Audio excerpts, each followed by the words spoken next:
Hello, and welcome to another episode of the Geotechnical Engineering Podcast. Our guest for today is Dr. Mark Wayne, who is the Director of Application Technology and Engineering from Tensar, a division of CMC. We're going to explore the industry of geosynthetics. We're going to talk about research, we're going to talk about application, and we're going to hear from Dr. Wayne, who's an expert in geotechnical engineering, but also in geosynthetic engineering. And we're going to talk about his background, his involvement, especially as it relates to the standards and the development of standards and the evolution of standards as it relates to geosynthetics and their applications to geotechnical engineering and other types of engineering. We're also going to talk about his relationship to organizations such as ASTM and also ISO and how these standards were established and how they've evolved. We're also going to talk quite a bit about full-scale testing and the relationship that it has in industry standards, developing them and evolving them. We're also going to talk about the future evolution of geosynthetic standards. So good stuff. You don't want to miss this. So thanks for checking us out. I'm your host, Jared Green. I'm excited to be bringing you another episode of the Geotechnical Engineering Podcast. But before we get into this episode, we're going to hear a quick word for our sponsor for today's episode, that being Tensar, which is a division of CMC. Check out Tensar Plus, the award-winning design software for construction professionals to design with geosynthetics and calculate their value on projects. Tensar Plus is simple to use with a powerful engineering system at its core. Whether you're designing a crane pad or need to build a temporary road over muck, the cost, time, and carbon savings can be calculated, making comparison with alternatives simple. Whatever you're working on, Tensar Plus is your toolbox for success.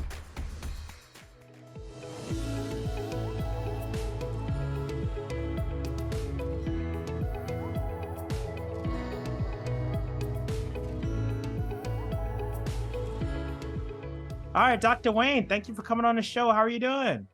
Great. How are you, Jared? I'm good. I was looking forward to this conversation. So glad you're here, and we want to just get right into it. Can you tell our listeners a little bit more about yourself, your background in geotechnical and geosynthetic engineering, and how did you get involved with the field of geosynthetics? That's a mouthful, but let's hear what you got to say. Yeah, so I was attending Drexel University in Philadelphia. And at the time, I was studying to learn about structural engineering and geotechnical engineering. One of the professors of geotechnical engineering was Dr. Robert Kerner. And when I had finished undergraduate, like many of us, I went out and I was looking for work. At that time, there wasn't a lot of work. The economy wasn't great. And I was just sitting there studying one day, and Dr. Kerner came up to me and he said, "Look, I got this manuscript here. I need you to go look at it. This is something new in the industry. Nobody's really put this all together yet, but I've kind of put it together in a book. It's just a manuscript. You got to bring it back. You got to look at it over the weekend and give me an answer on Monday." And I'm like, "Oh, geez, no pressure here." So I take this thing home. It's got, it's marked up. The editors went through it, marked up a lot of stuff. But at any rate, as I read this document, I was sitting there. I was like, "My, this is amazing. This is using geosynthetics, which is basically polymers to construct geotextiles, geogrids, geomembranes, composites, all sorts of things, is massive. And it encompasses all sorts of aspects of civil engineering." I kind of viewed it as the first person that was told, "Hey, we can take this piece of steel and stick it in concrete, and we can do something with that. Would you like to be involved with that?" So, come Monday, I said, "Hey, Dr. Kerner, I'm on board, at least for a master's. I'm not sure about, after that, but I'm definitely on board for this." So at that point, I embarked on work study with him, where I was involved with all the testing, evaluation, helping develop documents, et cetera, for geosynthetics. And that's how I got my start. So that was in 1987. So you can imagine that's some time ago. And at that time, he was very big, and hence the lead into more things we'll talk about. Dr. Kerner was very big on standardizing test approaches, right? Because when we get involved with new materials, it's nice to have those new materials, but what people don't recognize is that ASTM, for example, why was the American Society for Testing of Materials established? And it was established by the rail industry because at the time they were having problems with the breakage of the steel used for the rails. So they're like, we need to do something about this. We need a consistent way to test these things. So I also got involved with testing standards, which is pretty exciting. Because without those, an industry could go in the wrong direction, right?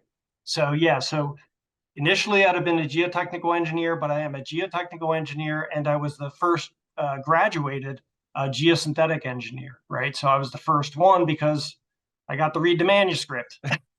And I liked what I saw. So I guess I was fortunate, right, that I had that opportunity. So that's how I got my start, and I've been enjoying it ever since.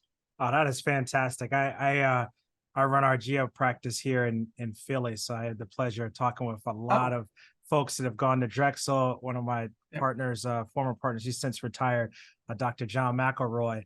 Yeah, he had a similar story of just passing by Dr. Kerner, and he's like, read this, and then another good friend, Dr. Archie Filshel of I know him very well. Right? So it's like it's funny how late Dr. Kerner would say, I need you to take a look at this. You got to let me know soon. But how could you say no to him, right? How could you say no to him? I know he had the power for sure. For sure. And he's developed a lot of people that have been in the industry for a long time, right? It's not like a short period. So he did a good job. He really did. He really did. So let's see. So how do industry standards impact the design, the construction, and the maintenance of geosynthetic applications? Yeah. So the important thing there is, as I was working with Dr. Kerner in the laboratory, just imagine if you're taking a high strength geotextile and you don't have any, there's nothing written down on how to test it, right? So you sit there and like, well, we need grips, right? We need something to hold this thing. Okay. Yeah. And how much pressure do we need? And how fast do we test it? Now, if I test it at a certain speed, somebody's going to test it at some other speed, and our numbers are going to be totally different. So that strength of that material has to come from a consistent protocol, so to speak. And it's kind of interesting. One day, Kerner, he was great with laying things down, very simplistic. He said, I know all these standards have not been fully developed, but we're developing our own protocol. He said, so I don't want you to tweak around with anything, right? In other words, just do it the same way every time. He said the biggest problem with people that, are doing graduate studies is we think we have a better way. I don't want the better way. I just want it done the same way. So, but that's what an ASTM standard ends up being, right? Yeah. It's a consistent way. And the person using it may say, why didn't they do this? Or why didn't they have that in there? Well, the beauty is within ASTM, you can revise the standards are meant to be revised. You'll notice they have years associated with them. So we have to review and revise them within 8 years, right? So that people can, there's newer testing techniques. We have new instrumentation now than the stuff we had in the old days, right? In the old days, we relied on looking at the gauge length that you're pulling to determine strain. And then they said, we have linear voltage displacement transducers, as LVDTs, and we can stick those on there. But now you're punching holes in there. You're trying to hold it. Now we have cameras, right? Yeah. Now we literally have cameras that can take frame by frame and compute the strain. So we can get the strain. We have load cells to get the load. So there's a lot of engineering and technology that goes into testing. And those numbers, so once we do, that's why I'm heading down the path of just one thing right now, but if you do tensile strength, from that strength, we want to know how we're going to apply that in a wall, for example. If we're going to use the geosynthetics to hold up your wall, well, somebody would say, well, what is the ultimate strength? Well, if you run a test different than me, I can give you a number and you're going to give me a number. We like Jared's number. It's 25% higher. Yeah. And his strains are lower. We love this. We're going to take his numbers over yours. So hence standardization. And so interestingly, I've recently, within the past 10 years, been involved with ISO, which is the International Standards Organization. And they are the counterpart to ASTM, but they're now trying to work together when it comes to geosynthetics. So in ASTM, we have D35, and in ISO, we have TC221. There are committees within those organizations devoted to some discipline, right? So 221 is geosynthetics and D35 is geosynthetics. So it's interesting. ASTM has over 155 standards, which you say, wow. Well, you think about it. You got everything from, geocomposites to geomembranes, geotextiles, geogrids, geopipes. And then, one day Archie's material may be in the mix. It's not necessarily in there, or could, in some cases, some of the things have gone down the path of D18. So D18 is for geotechnical testing. Some of the stuff that you may be familiar with as well. Yeah. So that's why these things are important, and those values are used in design, right? So it's important. That's awesome, and you're uniquely involved with ASTM and ISO. Can you shed some light on the role that these organizations play for the adoption of geosynthetic use and also establishment for industry standards as a whole? Like, what's the difference between the two? Right. So I guess the differences are just that ASTM started out in the Americas and ISO started out in Europe and handles they like to handle the whole world. Now, the difference is that within ASTM, obviously anybody can become a member. Today, you can go online and you can sign up and become a member.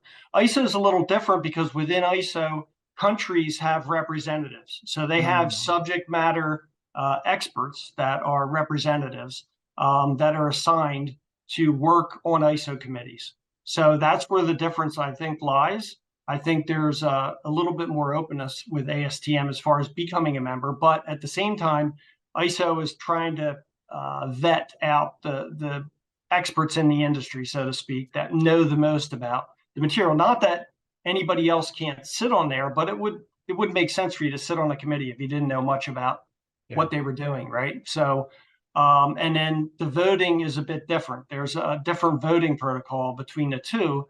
But in the end, they do develop standards. They could be slightly different, but with time, so the interesting thing, TC 221 wasn't created until the year 2000. D35 was created in 1984. So D35 has been around a long time, and I think kind of served as a little bit of a blueprint, right, for ISO with regard to geosynthetics. And a lot of the same people that are involved with ASTM are involved with ISO. And so right within ASTM, we have a group that gets together as well to kind of make sure we're part of ISO. So there's that continuity. But again, some of the standards could be different. And as you know, if you're looking at standards, someone may reference an ISO standard. So somebody'd have to see, well, what is that standard? How does it compare? And that gets back to what I said earlier. In design, they're going to do their design predicated on the ISO standard. So if they're going to use an ASTM standard, they want to see what those differences are. So that's kind of important. Okay.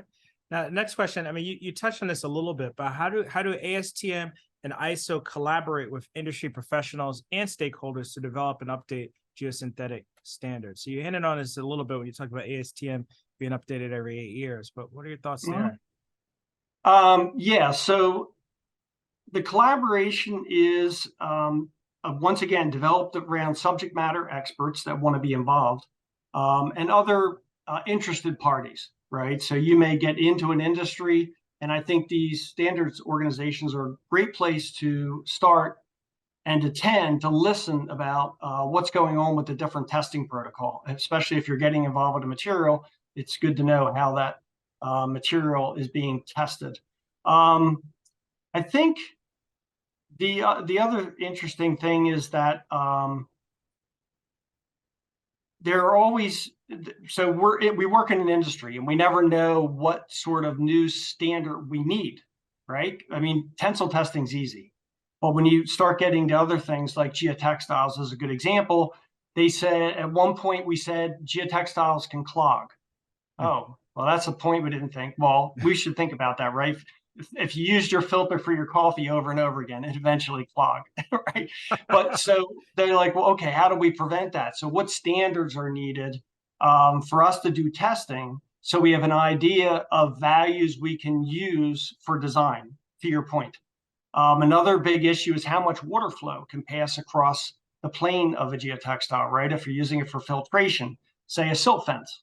You want to know if you don't have enough water passing across. So a silt fence would be used. The people see, I raised the point silt fences because it's something common to a lot of people that may watch this video.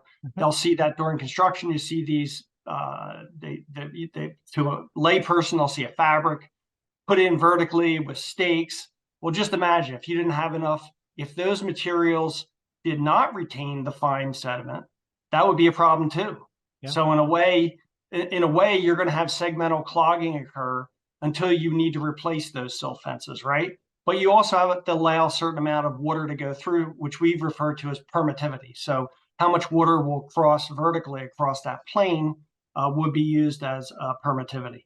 And those are all important values because when you end up selecting the material, you need to base it off of some sort of guidance as to what you need as an engineer. And the thing with geosynthetics is because there's so many different materials, it goes back to the function that the geosynthetic serves. So that's where another good thing for ASTM and ISO is definitions. So definitions are developed by the industry to help people understand, well, what the heck does this permittivity mean? That's not a common term, right? What is the hydraulic conductivity of these materials? A geotechnical engineer would ask. They're all different properties that with time, a need will arise. So something may happen in the field, and then somebody says, well, wait a minute, we're just specifying that the material needs to be X, Y, and Z. We're missing something here. So what are we missing? That's where Kerner came in with the development of his textbooks. His whole philosophy was design based on your function, right? And it's interesting because one time a layperson, an engineer, but I view a layperson in geotechnical and geosynthetics, asked a question saying, why I got this table of properties, ASTM, this and that and the other thing. Why do I need all these properties? And I said, well, that table is for a variety of functions. He's like, okay, now we're going down a whole new road. What is this functions? I said, let me make it easy. So the way I like to make it easy for people is something we all grew up with, and that is Velcro. Yeah. When Velcro first came out, they were putting it on clothing. So within ASTM, what do you think they did there? They were doing wash and wear tests. Well, what happens when you wash this? What is its shrinkage properties? What is it? How well? But then wait a minute. We took Velcro and we're using it to put paintings on the wall. Yeah. Well, the water shrink test doesn't matter. The wash and wear doesn't matter. What matters is how much weight can that thing hold in the wall reliably, so a painting doesn't come off the wall and hurt somebody, right? Yeah. So you can end up having this whole list of results for different properties. But you may not need all those properties if you're just using the material, for example, to separate other materials. And separation may need a set of properties. Reinforcement will need a set of properties. A filtration, drainage. And if it's a geomembrane, right, we want to make sure that it doesn't have any holes in it. So we want to make sure what happens with the geomembrane, some of the tests that you can do for that. So the important thing here is that as we went through time, we added on to all these standards. So we got to 155, but we went through a lot of time and effort and developing one standard at a time. And so you have to vote on these, right? You have a sub-main committee that continually votes on these, and people put their comments, and you revise it till it gets to a form that is acceptable to everyone. That's kind of I hope that is a good explanation of. No, the importance. It is, and I appreciate the Velcro example because I can remember, as a young engineer checking shop drawings or something like that, and you go to the table and it's like, I finally need these two values, then why do I have all these, right? Because there's a history. It's used for many different things. It's a very good way to explain that. So, and to that point, in this one case, the guy said, then why don't we mention what we're going to be using these materials for, so that people understand that? So we put a footnote in. Kind of explained, here's how they're to be used. And that was great from his point to say, look, somebody's going to look at this thing and say, God, I need all these properties. Otherwise I can't use this, right? Yeah. I mean, this is confusing. Yeah. Because sometimes there would be a property and it would just be a dash because you didn't need it. You didn't need that property. Yeah. But he's saying, but so why are we listing it? So Well, why we're are we listing listing it? yeah, yeah. We're listing the whole bevy of things that we want to test it for. So Yeah, that's kind of why. that's great. But It's not a bad. It's not a bad question, right? It's not a bad question. It makes sense.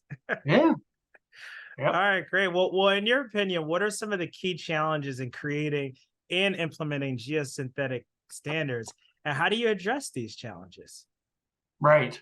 So I guess the biggest challenge is you have to work with the stakeholders who are most interested in utilizing geosynthetics in the first place. So a good example, you made the point about how these get implemented. So you have organizations like ASHTO, American Association of State Transportation Officials. You have ASHTO, you have the Army Corps of Engineers, you have NTPEP, you have all these different acronyms floating around. But let's just take one, for example. So ASHTO wants to use these materials, but they're cautious and they're trying to figure out, well, if I'm going to use these materials to build this wall or this abutment that's going to hold up this bridge, I need to better understand, how do I design with these materials? Who do I bring into the discussion to make sure not only that we use the right materials, but we're also making sure that when our people want, like you said, you go to your shop drawings, they're calling out a specific material, and it has specific stated materials, because you're going to have a purchasing agent that's going to say, hey, we're building this wall, and in this specification, it's calling for these values, and I need those values, and then I'm going to go find a product to match those values. Well, think about that's a whole chain of events that has to start at someone having the interest to say, yes, we can use these materials to build a wall, because that was a big thing in the 80s, like trying to figure it out. But we need to get the right people together to make sure that we can reliably build a wall based on a certain system, a certain block, a certain panel, a certain geosynthetic. And interestingly enough, ASHTO said, well, we're going to commit to establishing a panel. They called it high tech. So, for example, high tech put together a group of people on the DOT side and the federal side and the state side to evaluate different systems used for building walls, because that was, to them, it's a safety issue if it's not done properly. Mm-hmm. And then they were coming together and saying, okay, you as the manufacturer supply to us all the information, and that's the way, like you said, the product specification sheet is the way the material is produced, and the product test results in accordance with ASTM and any modifications you may do, as well as all the design that goes into incorporating those materials. And from there, they develop specific system documentation in the early stages, because there wasn't nothing available, right? There was no other place. You can go to Dr. Kerner's book, but they want something more formal, where their people had an idea of, what is this kind of checklist that I can go through? I need a checklist because, as you say, there's a lot of things here. We may not need all these values, but I need to know which ones are important, and how do I determine, say I have a geogrid, what is the long-term design strength I can reliably use when I actually do my analysis? Because that's the number I put in there. And if that number's wrong, then that just means that my factors of safety are not correct, or it's totally unsafe, the process that I'm following.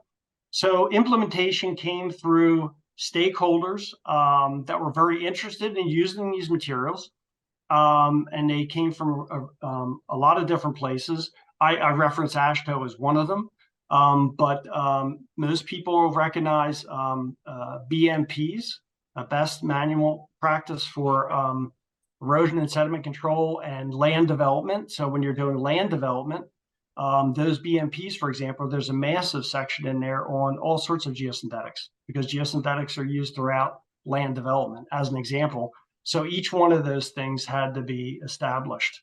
And M288 is another one. M288 was an initial guidance document on how to use geosynthetics in practice. And so, like you said, these things built upon themselves. But in those early days, it was tough, because we would all get in a room and we would fight, right? Everybody's got their own, these are new materials. And, my material does a good example in geosynthetics. It was interesting because as we were fighting, I forget who brought it up, but somebody said, well, wait a minute.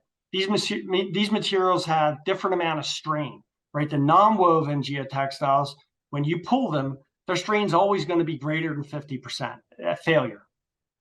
And the fabrics that are woven or high strength, their strain of failure is always going to be less than 50%, right? So let's start down that path, right? Let's stop beating our heads over what numbers we use. Because what people started to do is say, oh, no, just say only a woven material can be used. Well, wait a minute, then you're limiting other possibilities. So it was interesting. We found our way back to the strain at failure as a qualifier, right? To start and build a set of tables. And then, because people would ask me later, well, how do I understand how to read this? Well, I said deformation greater than 50%. You'll see notes. A lot of people don't read all the notes. There's notes A, B, C, D, E, F, G. A lot of times people just look at the table and they're like, oh my God. You got to look at the notes. The notes will help you down a little bit of a path. And, but you can imagine, you get 50 people in a room, things don't go so well. I like to, there's a phrase that Kerner used to use, which again is a good one. He said, we always start off with the best intentions in developing a standard. The idea is to develop a stallion, racehorse, right? What ends up happening when we get done is we create a camel because we keep pushing and pushing, and now we got the humps forming. Yeah. It may not be the same animal, but we got it through the end, right? Yeah. You can still ride them, and you can be taking a lot of water, right? Yeah, but that's true, right? You start off, you have these grandiose ideas like, no, it should be this way. Well, that's your opinion. It's not that, this has to be a consensus document. And that word consensus, there's a lot to it. Yeah. A lot of negotiating and bargaining and, grief, aggravation. I think every psychological indicator you go through as you're working on these standards. Yep, and it's probably a cycle. You go through a different, Well, until you get to my point, right? At my age, I'm like, look, we just have to come to some reasonable understanding, and as to. So I guess it helps for me to be a better negotiator by being involved with the development of these standards, because we all, in the end, we want the same thing, right? We want to be able to use the product. And so if we continue to delay something in some senses, then your product's not going to get used because there's not a way to test it. Yeah. Or there's not a test, like you said, for an engineer to rest their hat on and say, okay, ASTM has this protocol for tensile strength of geogrids, for tensile strength of geotextiles. Even, you'll believe this, even storage and handling. Wow. Who would think, right? Storage and handling of the material. Yeah. That didn't come along till much later. You think that would be earlier, but it didn't come till much later, till people, and usually it comes through manufacturers, get all thousands of phone calls. Well, how do I do this? How do I start? And then, you send your guidance and you do this. It's a lot easier to just say, hey, here's the ASTM standard. It works for me. It works for everybody else. Because then they'll say, well, that's one manufacturer's way of doing it, right? The other manufacturer's got a different way of doing it, right? So that's why it's hard to develop a standard, because each person initially has their own way that they think is best, and you have to come together kind of as a group and kind of get something that it's workable. Yeah, is the camel. It's got to be the camel. It's got to be the camel. So that's how it works. That's great. That's great. And you hinted at, testing. So let's talk about full-scale testing. Full-scale test is got to be crucial for assessing the geosynthetic performance. Can you explain the relationship between full-scale tests and also the development of these industry standards? Yes. So industry standards, although they give us good guidance as a starting point, they don't tell us how in the end it's going to perform. So in the beginning, we developed the standards, and people, the first question was, how much strength is good enough, right, for this? Or are we putting materials that are so strong that you're wasting a lot of material in a sense that you don't need to have something that strong, or if you have something that's strong, maybe you need less of that, right? That goes to the economy of construction. So the interesting part about this whole thing is that when you're trying to find out how the material is going to be a benefit, let's give an example. So for highways, so when we're building a highway, we'll know that we will take gravel and we'll place, or we'll take, they refer to as base course material, and place it on the ground. Well, in the ideal cases, the ground is firm, right? You're starting with a firm ground, but as we all know, when it rains, it's not so firm anymore. Yeah. Right. So when geosynthetics came along, the initial thing was separation. Geotextiles, first and foremost, easy to mentally, you take a geotextile, take your shirt, lay it on the ground, throw some stone on. Stone's not going to go through the shirt, right? Simple way of saying that. So you have separation function. And so how do we quantify the degree of separation? There's no easy way unless you do full-scale testing. And how do we decide on if you have a weak foundation, how much stone do you need on top of that weak foundation, along with asphalt, to give you the proper amount of traffic that you're expecting? So the idea of having geosynthetics in roads is to extend the life of the road. That's one approach. Or you could balance the design, right? You could balance the design in such a way that you save on materials, save on cost. And the bigger part that geosynthetics brings to roads is that, just imagine if instead of putting 12 inches of base material, you only need to put 6. Just imagine all the savings in trucks and fuel and water, the whole 9 yards. In fact, Tensar has done a great job with software, online software, that can calculate all that for you. So you'd say, okay, well, we have test standards to test the materials that we're putting in the ground, but what do those correlate to? So in a sense, when we don't know how an easy way, in walls, it's a little bit simpler, right? We have fundamental principles for wall design that we've used in the past, but for roads, we use protocols that are based on empirical tests to start with. Right now, ASTO is moving more toward mechanistic empirical. Right now, a lot of states may still even use empirical. What that means, what is empirical? So empirical design is we go out, we build some full-scale sections, we traffic those, and we say, oh, then we back into how did that work? It worked very well. It got this number of passes on top of it. And what people don't know, like, for example, a good term is ESLs, right? Equivalent single axle loads. We hear it all the time. What is one ESL? Well, one ESL is, 5,000 vehicles passing on something, right? But for trucks, you get an 18-wheeler, that's several ESLs running on a road. Hence, that's why destruction to our roads when we deal with all the Amazon trucks is a lot higher than it used to be with people just driving their cars into a neighborhood, as a good example. So neighborhoods, the damage caused is extensive. So the only way to get really, right now at the current time, we're instrumenting full-scale sections to then kind of figure out mechanistically. By mechanistic, what we mean is now we can actually individually test the materials, test the asphalt, test the aggregate, test the geosynthetic. What are the mechanistic values, design values we can use to better find out how to make an economical design, so to speak?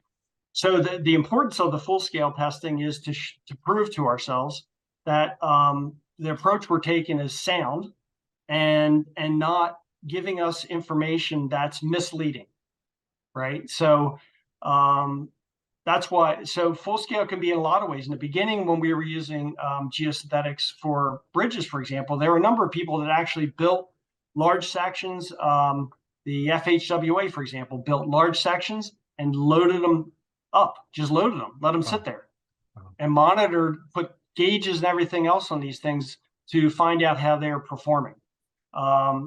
That's something known as GRS-IBS. And that's a system that's used, an economical system that can be used for the development of abutments for small bridges. So I guess for me, I think when we don't have a clear mechanistic approach for design, we need these full-scale studies. And we also need the full-scale studies anytime we develop a new material. We want to test it in the full scale to see if it's performing as well as we say it's going to perform. So that's where full scale testing comes in, and it could be for a lot of different applications, right? Landfills and other things where you can do this full scale testing to really determine the benefits of these materials. That's great. Thank you for that. Thank you for that. Mm-hmm. And when we talk about the methodologies and the protocols used for full scale testing of geosynthetics, how did the test contribute to ensuring the reliability and the durability of geosynthetic materials? You hinted at this a little bit. Yeah. So once again, I didn't get specifically into facts. So if we were doing a rolling wheel test, we would refer to that as accelerated pavement testing. Is a good example.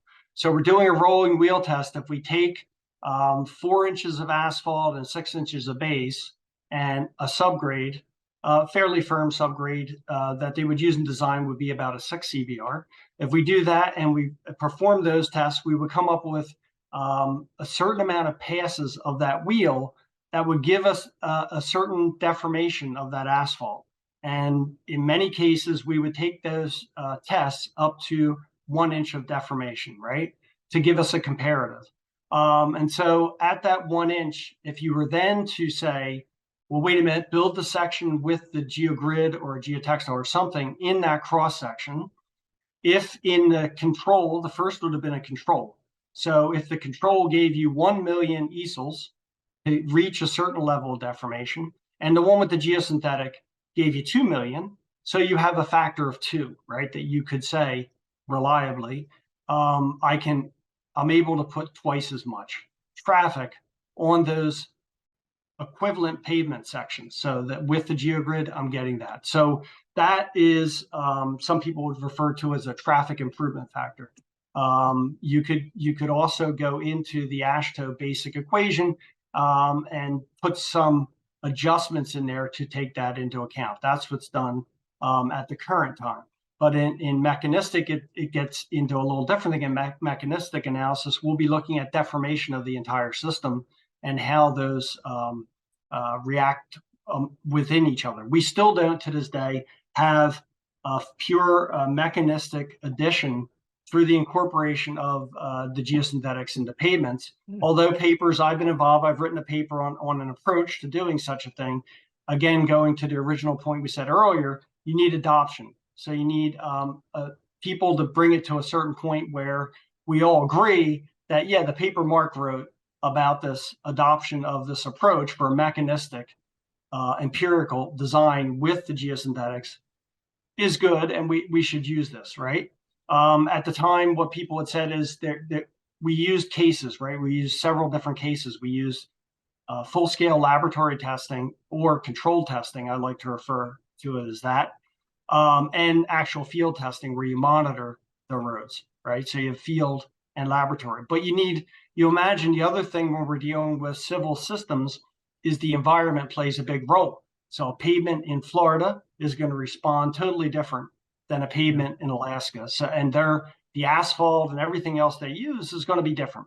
So they have temperature zones throughout the world, and they use those in mechanistic empirical. They look at temperature zones to look at the behavior, which is interesting, right? Because before we just had basic equations, everybody was using the same basic equation. Then we said, wait a minute, there are other conditions we need to now fold into this analysis, and temperature is huge. I mean, this summer when everything gets hot again, we're going to see how roads start failing, right? Because of expansion and contraction, right? So this is a good case for what we said earlier.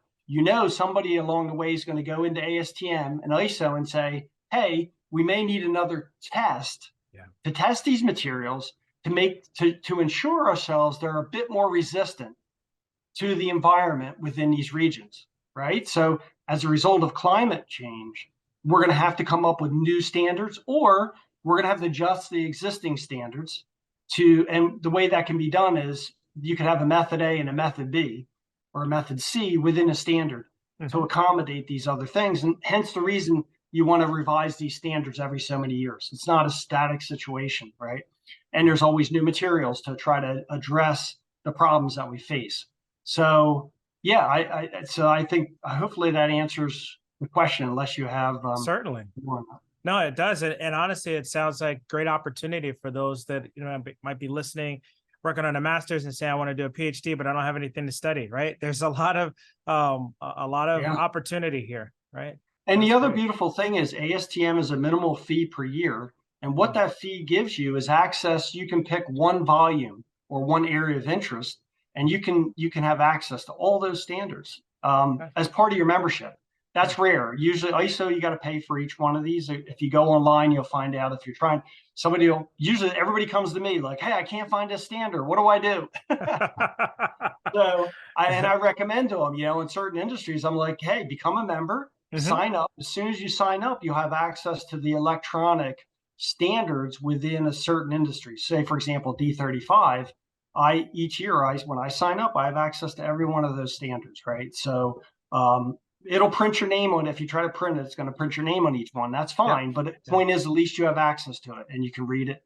And I find that the ASTM did a really good job with that as far as that goes. No, for sure, for sure. And can you provide some examples of projects where adherence to the standards made a significant difference?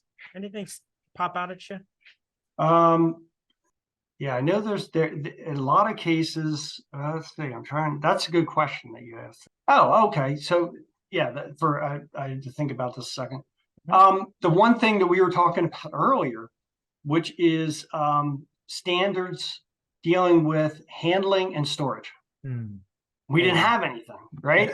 So the DOTs were actually coming back and to us as manufacturers and saying, well, wait a minute, we purchased this stuff in June, but my God, we're not using it until October and it's sitting outside the sunlight. What's the protocol here? What do we use? Well, now normally as a manufacturer, we'll be sending our verbiage as to what we think they could do based on our material. And this is where a standard was very important because they're like, okay, yeah, you're the manufacturer. Okay, that's fine. You can say whatever you want. But what is the consensus? What is the consensus opinion on handling and storage? So all these geosynthetics we're getting at our site, maybe not, you know how it is.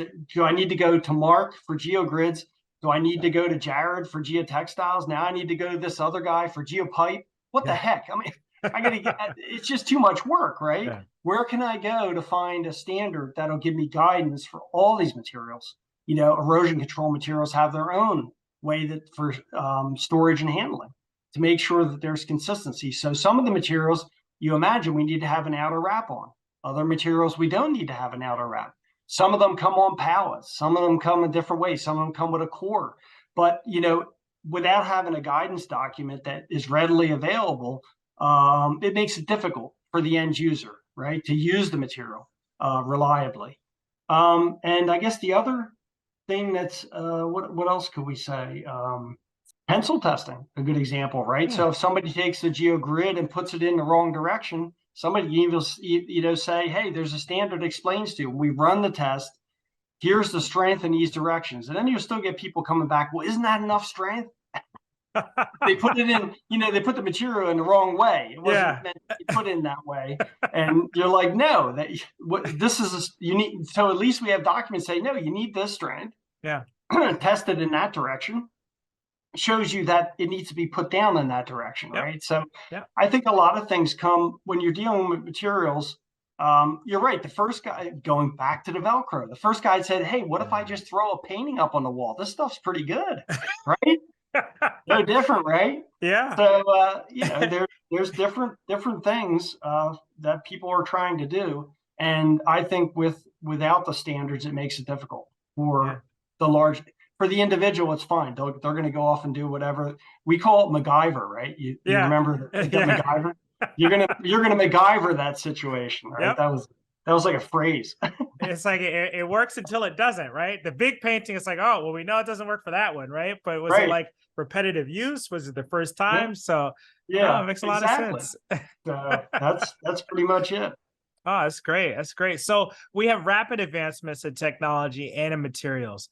So with that, do you see geosynthetic standards evolving in the future? And if so, what are some emerging trends or innovations that might shape the industry's standards landscape? Yeah, I think one area as far as standards go, because in standards we also are developing standards for those full scale tests. Like, how do we start, if you're gonna run a full scale test and I'm gonna run a full scale test, what do we need to do? And we're actually working on those as we speak. So you're talking about the evolution. We are to the evolution. And it started in different areas. For example, it started in erosion control. First, you imagine that, and why it became so important is because contractors had to pay money for bonds on projects to make sure that they didn't have disasters occur from erosion, right? If the water washes out too much soil, you can have walls fall over, you can have roads fall apart. So the evolution of these are toward developing ASTM and ISO standards for performance.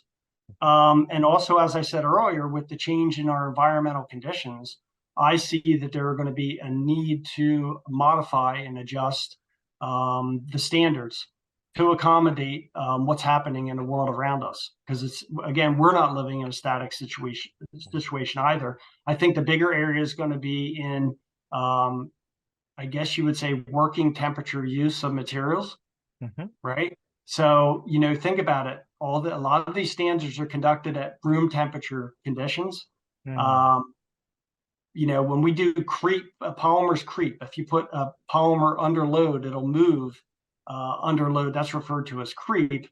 Just imagine now that some of these temperatures we're seeing, right? 110, 120 degrees. For example, when we did work in Dubai and Abu Dhabi and places like that, imagine the temperatures. The concern is, hey, we know you do these temperature tests on the polymer, but what happens at the face of the wall? Yeah. Right? Where the temperatures are the hottest, because as the material heats up, I think, I own a Tesla, so I have the opportunity to see what the temperature is inside my car. And the temperatures are excessive. So imagine, even inside a car, when you're talking about temperatures that could be 178 degrees, those polymers and whatever's inside that car needs to withstand that. Yeah. Right. And as we all know, back in the day, they didn't necessarily do it. We had cracked seats. You went to sit in your car, you're like, oh, what was that noise? I just cracked my. Yeah. So they evolved, right? So their protocol and their standards had to incorporate these effects. So I guess what I'm saying, the standard conditions we were used to are changing over time. We're also getting more flooding events, right? So what are we doing as far as when our roads become inundated? Is a good example. So I think an area where ASTM can evolve is, and they do, I don't think they get as much into this, but there are more people starting to do smart systems. Meaning at Tensar, we're involved with what are called smart pebbles, right? So we can take a small device that has a gyroscope inside of it, and we can see how it moves, whether it's under a road, in a wall, wherever it is. Developing smart devices to go into the systems we rely on every day. Wouldn't it be much better to know, for example, and people have heard this. I mean, you may or may not have heard about spring thaw and keeping heavy vehicles off of roads. But in the north, there's a big thing when they go through the spring thaw, they have to reroute all the trucks. They can't have them on certain roads because they're worried about the damage from those vehicles on the roads. But if we had smart sensors built right into the road itself, whether the road was flooded, whether there was this case of spring thaw, any of those conditions we could kind of predict in the beginning to help alert people. And we could also, at the same time, let people know, hey, you can get back out on the road earlier than normally would be the case. By the way, in the northern tier of the U.S., they basically will just say, oh, no, we're closed for 2 months. You can't drive on 2 months. I mean, like, they just put a limit. Like, I think there's some dartboard they just throw a dart at, This year it's 2 months, I don't know how they do that. But I think with smart instruments, there's going to be standards. So ASTM is going to have to evolve into looking at the standards, right? Because then somebody says, hey, if I buy this off-the-shelf instrument, am I getting the same plus or minus tolerances as something else, right? So what are the tolerances of the instrument? Can I assure myself that it's going to be a reliable reading of what I'm looking for, right? Because something as simple as a pressure cell, right? They all have different ranges. They're different sizes, but they have different ranges for different uses. Whether I'm going to stick it under a train or I'm going to stick it under a highway, or I'm going to stick it in a parking lot. There are different needs, right, associated with those. So yeah, I think the standards will continually evolve to take in the needs of the subject matter experts that are working on those standards, because they're the ones getting the questions from everyone around them saying, how come we don't have an answer to this? And that makes it difficult, right, at times to not have an answer. So, but that's the beauty of having organizations that are there and actually welcome the development of the camel. Yeah, there you go. They're dynamic and they're continuing to move forward and evolve. That's great. That's great. Yeah. What advice would you give to younger listeners, younger professionals, younger students that are interested in pursuing a career in geosynthetic engineering and that also want to develop industry standards as they advance in their career? What advice would you give them? Yeah. So I always give an interesting starting point, and that's the fact that Dr. Kerner, he's no longer with us, but before he passed away, he decided to make 2 volumes. It's a 2-volume set available of Designing with Geosynthetics, and you can find it on Kindle for like $3, something inexpensive for each one. So for under $10, you can have that information. That's a starting point, right? Because I like the electronic things because I can go to the search bar and like, somebody asked this question. Where do I find that? Boom, and it brings it up.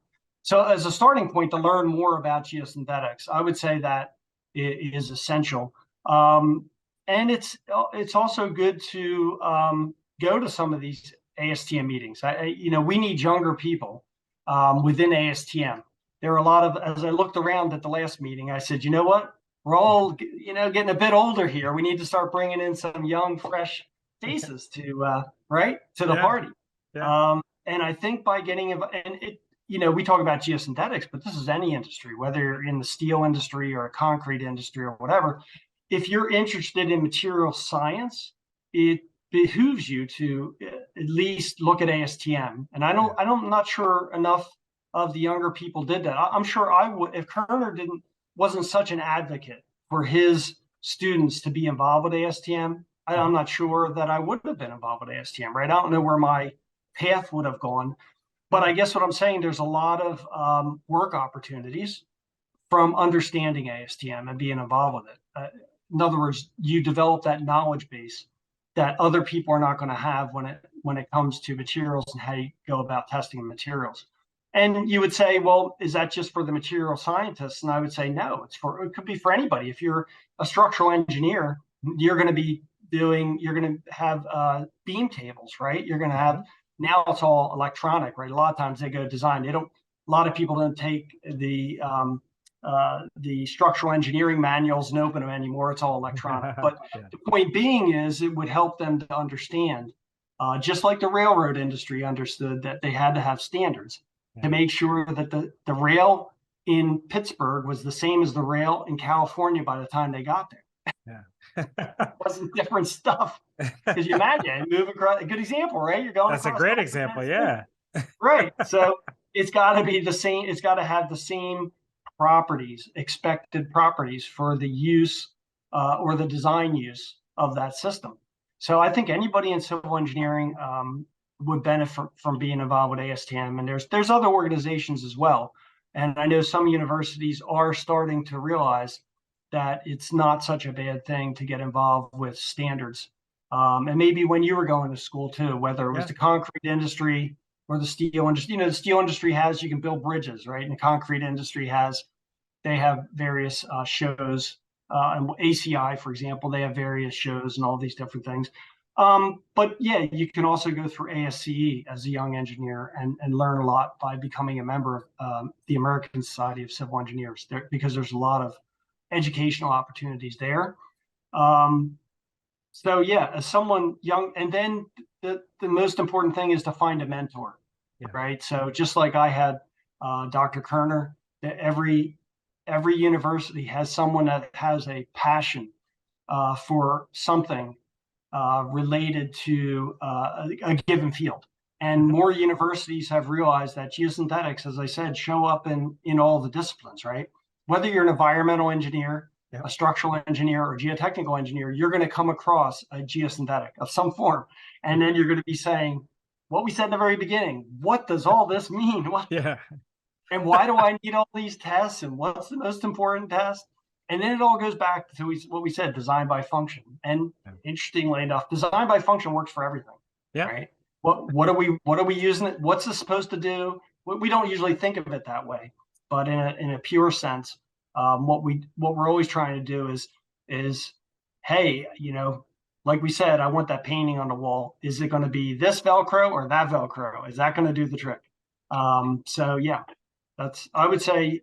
So I guess going back in a nutshell, the mentor is very important for young engineers, and also understanding of the standards, not just, I've got the book, to maybe reach out and attend some of these meetings, and see what's going on in the industry, and get involved. I think everybody, we have so much information on this. Mm-hmm. I think we forget about the fact that although that's fine, you really get tremendous dialogue when you attend meetings and you meet with people, and you have the opportunity to express your thoughts and learn from other people. And getting involved is, I think, something that doesn't happen right now. So I would like to see younger people get more involved. And you know what, the other thing I find hard for young professionals is write a paper. Go out and write a paper for a conference. What does it do? It tests your ability of understanding what you did for your project, because every one of these conferences has case histories. Yeah. Almost all of them have some opportunity to write a case history. So what does it do? It gives you exposure. It allows you to meet more people. Maybe you don't have a mentor yet, but you do this paper and somebody comes up to you and says, that was really good stuff. I really like what you're doing. No different than when Kerner came to me and said, you're a good student. Here, look at this. Yeah. That's where that relationship came from. And since him, I've had other great people that I view as mentors, whether it's for engineering or business. But having a mentor, somebody to help ground you in your decision making, right, and point you in the direction of things that are going to round out your career and help you enjoy what you're doing, right? Because I think a lot of times we get frustrated with what we're doing because we just don't know enough about the area that we practice in, right? We kind of sometimes put this on and say, okay, I was asked to do this. That's fun for the first couple of years, but after that, there's more. And I think any company would be glad. Like as an employer, I manage engineers, right? Working for Tensar, in essence, I'm managing young professionals, and I'm very willing to send them to conferences. Look, if you write a paper, and I'll review it. We'll make sure it's something that's worthy to be published, and you go and you present that, right? Yeah. And if you want to attend standards meetings, you come along. You're welcome to come along and sit in. It's hard. But it's hard to develop, right? It's hard to develop that interest now because people are, they're kind of stuck in their ways at a young age. But they're like, oh no, I got everything I need. I'm good. Everything's fine. Yeah. So it's good it's good to start that early because it becomes a part of who you are, right? It does, but and at the same time, and you're familiar with Drexel because it's a co-op. Mm-hmm. So I started out and did a lot of different things during my co-op that helped redirect my efforts as to where I was heading. To go to school and work in the discipline that you're looking at. Look, you may not, in the end, you could say, that's not for me. I need to make a change, right? I've known people that started out, for example, my wife's a structural engineer. She started out as an electrical engineer. She's like, this is not for me. This is not, but she learned it from having a co-op. She went out on a co-op, she worked for a company, and that's just, what I mean? You can do things in school. It's exciting, very interesting, and you're doing all that stuff, but then you actually get into the work environment where you're going to put that stuff to use, and that may not be the thing for you. That may not be your passion. You know what I'm saying? So, and that's where the mentors come from, is to have some sort of work study program. So being a co-op, I think, is part of most universities now, which I think is a phenomenal thing, because Drexel was one of the first, I think, that started that sort of program. And it's kind of worked its way into a lot of other universities because they realize once the kids are actually doing even a co-op, even working over, a couple of months, they found that these kids developed a direction, found out where they wanted to go, and became employable, right? Yeah. Yeah. And enjoyed what they were doing. They stuck with it, So, yeah, that's to me, for a young engineer, getting to work, finding the mentor, putting yourself out there in your discipline to help, if anything, put in your mind, I'm doing it to see if this is what I want to do for the next 40 years. And given the fact that we're living longer, it could be 50 years. This is true. Right? Right. So it's interesting. I was listening to Deepak Chopra, and he said something interesting that really hit me. He said, their philosophy is the first 25 years of your life are for education, study. The next 25 years of your life are for practice of that study, the practice of the study, the raising of your family. And then the next 25 or longer, God willing, is to give back. Wow. Right. And that's where the mentorship comes into the giving back. Right. And it could even come into that second portion, but I never thought of it that way. It's a nice way to put it. Right. It is. It so really is. our lives can be broken up into segments like that. And if we kind of think of it that way, you want those last two segments to be something that you can both enjoy and contribute when it comes to work, right? That's great. That's great. Yeah, it makes it more enjoyable, and it pays it forward, I guess, what some people say too. So that's great. Yeah. That's great. Yeah. Well, before we take our break, and you hit on some of these, but where can our listeners learn more about the work that you're doing, and then also the standards utilized in the geosynthetic industry? We'll put this in the show notes. So you talked about Kerner's Kindle for like less than $10 for 2 volumes. What are some other places that people should be looking at? Again, we'll include it in the show notes. People can go right to those links. So they can also go to ASTM.org and to ISO.org. They can also go to Tensar.com, as well as any geosynthetic manufacturer. So they could go to Geosynthetic Magazine. They can go to GSI, which is Kerner's Institute. That's great that you'll put it in the show notes. Appreciate that. Excellent. All right, great. Well, that's a good point for us to pause. We're going to come back in just a minute and close this one out with Dr. Wayne and our career factor safety in segment.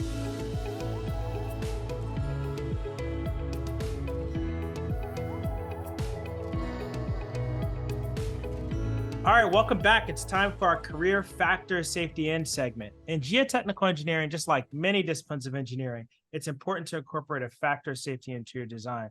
But what about incorporating a factor safety into your career? Today, of course, we're speaking with Dr. Mark Wayne from Tensar International. Dr. Wayne, you've already had a very successful career.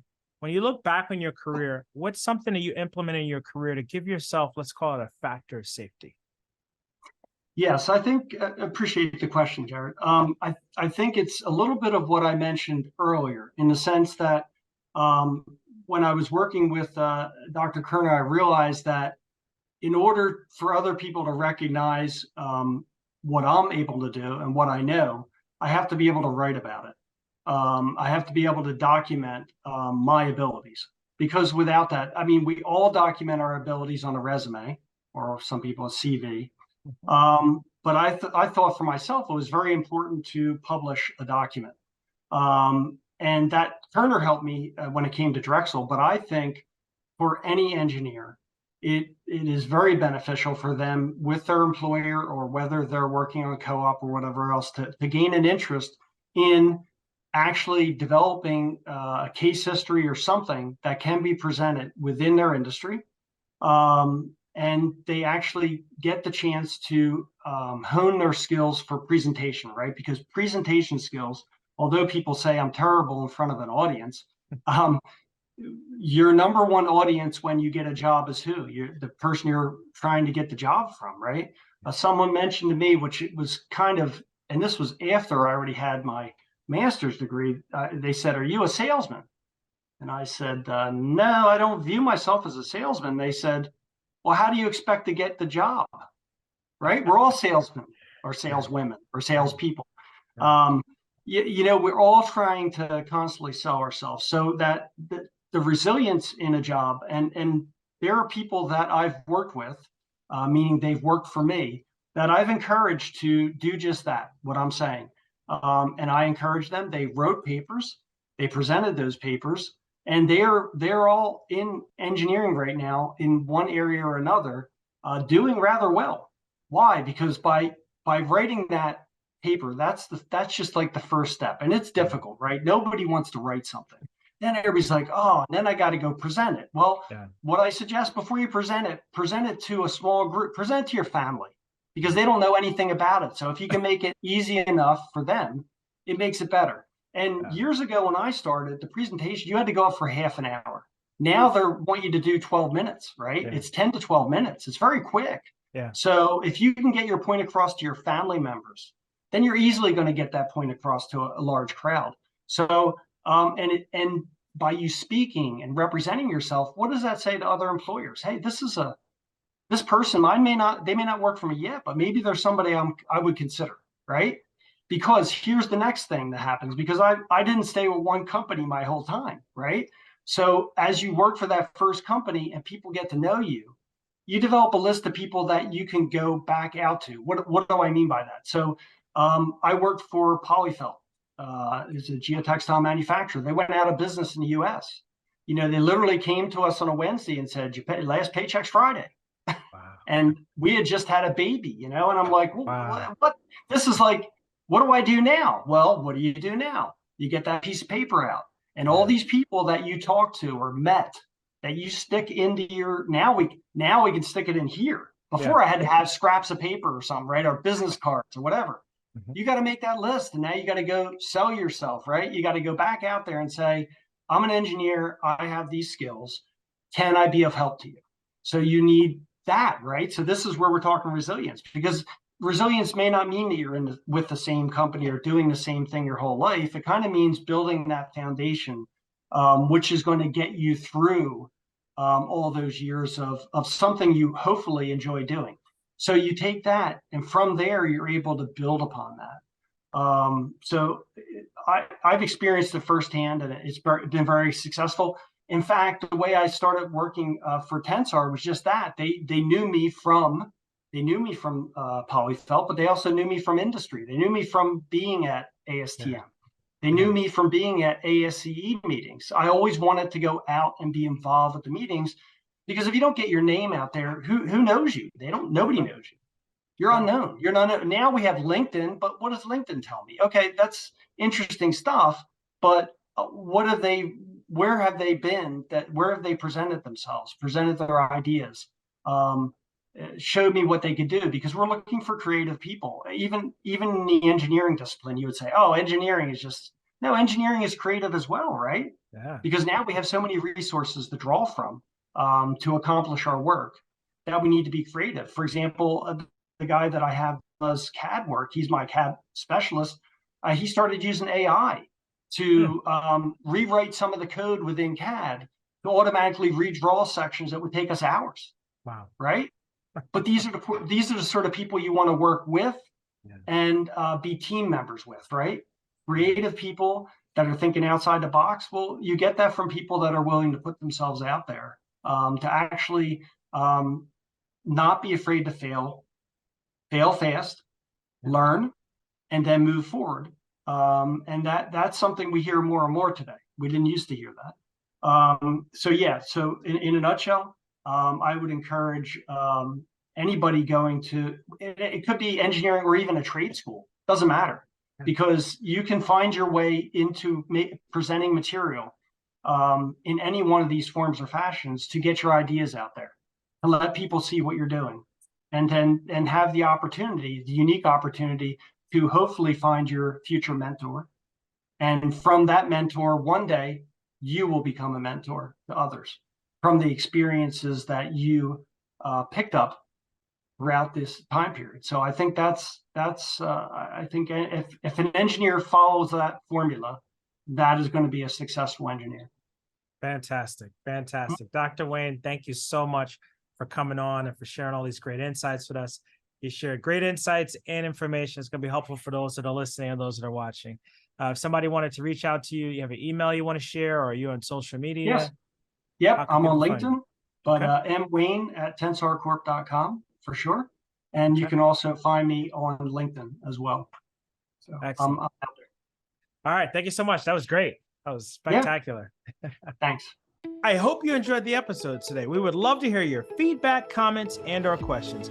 Please feel free to go to geotechnicalengineeringpodcast.com, where you'll find a summary of the key points discussed in today's episode, that being episode 80, as well as links to any of the resources, websites, or books mentioned during this episode. Until next time, we wish you the very best in all of your geotechnical engineering endeavors. Peace.